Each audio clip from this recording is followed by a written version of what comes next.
Bonjour, je m'appelle Ly Otan, Joly, bienvenue. Je suis le ministre de l'Environnement et du Développement durable de la République démocratique du Congo.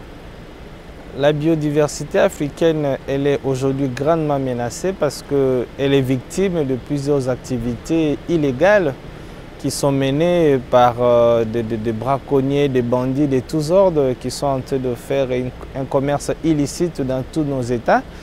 Et c'est pour cela que nous sommes en train de nous mobiliser pour essayer de faire échec à cette entreprise qui est en train de détruire notre biodiversité. Nous avons, lors de notre dernier Conseil des ministres tenu à Kinshasa, sous la présidence de son Excellence, Monsieur le Premier ministre, nous avons mis en place un comité d'élite anti-braconnage en partenariat avec le ministère de la Défense.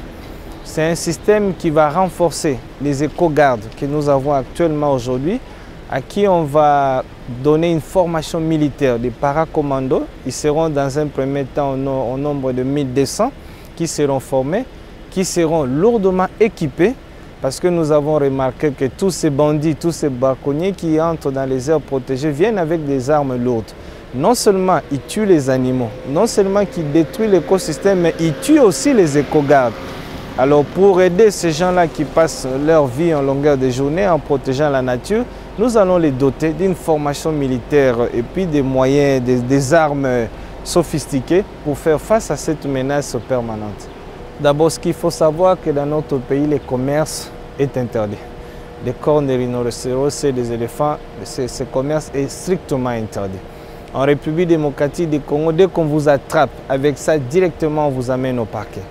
Et nous avons essayé de renforcer des mesures au niveau de nos frontières. Parce que nous avons remarqué, comme vous le savez, la RDC a 9 voisins. Et tous ces bandits qui opèrent, qui tuent nos éléphants, essaient de les faire passer par les pays voisins. Nous avons renforcé les mesures sécuritaires au niveau interne et nous avons amélioré notre coopération avec les États voisins pour décourager cette activité. Oui, je vous ai dit tout à l'heure, nous avons une très forte législation qui interdit le braconnage en République démocratique du Congo. Et les peines sont très lourdes. C'est de 5 à 10 ans d'emprisonnement ferme. Ce que je peux dire à la jeunesse d'aujourd'hui, c'est d'abord de croire à son propre destin. On ne peut pas évoluer dans la vie si on ne croit pas en soi-même, dans ce que l'on fait et dans ce que l'on veut. Aujourd'hui, nous, on est à la tête de ces grands ministères au sein du gouvernement. C'est parce que nous avons cru à notre propre destin. Et aussi, deuxièmement, aimer son pays, travailler pour les autres. Ça a toujours été une très bonne chose de se réveiller le matin, de se poser la question, qu'est-ce que je dois faire pour que mon prochain vive dans les meilleures conditions? Et nous, en tant qu'autorité, qu'est-ce que je dois apporter au sein du gouvernement? Qu'est-ce que je dois apporter au sein de la société pour que les Congolais vivent mieux? Voilà le seul conseil que je peux leur donner. Et enfin, ils doivent apprendre à travailler. On ne peut pas avancer dans la vie si on ne travaille pas. C'est le travail qui anoblit l'homme. Donc je les invite à quitter l'oisiveté, à travailler. Il n'y a aucun travail humiliant dans ce monde. Tout travail anoblit l'homme.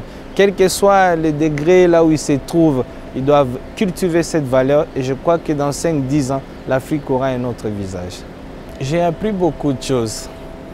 Je ne savais pas aussi, comme maintenant là, que l'humanité est menacée par le réchauffement climatique. Ça, c'est quelque chose que j'ignorais. Parce que je dois le dire en passant, je suis avocat de profession. Les questions climatiques, je ne les connaissais pas. Je ne savais pas non plus qu'il y a plusieurs espèces qui sont menacées de disparition. Certaines espèces, oui.